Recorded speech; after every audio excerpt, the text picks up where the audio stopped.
evening, viewer. Welcome to our Glory Globe TV as a breaking news. NATO Secretary General Mark Rutte warned on Wednesday that countries such as Brazil, China, and India could be hit very hard by secondary sanctions for continuing to do business with Russia, Reuters reported.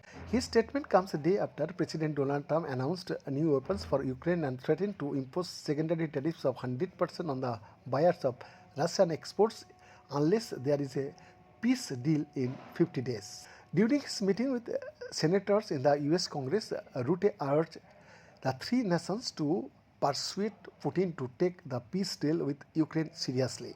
My encouragement to these three countries particularly is if you live now in Beijing or in Delhi or you are in the president of Brazil, you might want to take a look into this because this might hit you very hard. Reuters quoted Rutte as telling reporters.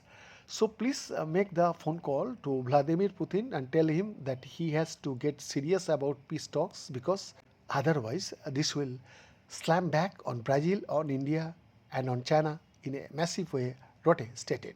The NATO's secretary further added that Europe would find the money in order to ensure that Ukraine is in the best positions during peace negotiations and under the agreement with US partnerships term.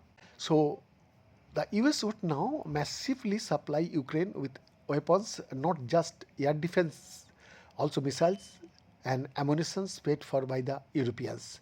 On asking whether Ukraine would get long range missiles, Rutte said it is both defensive and offensive. So there are all kinds of weapons, but we have not discussed details yesterday with the president.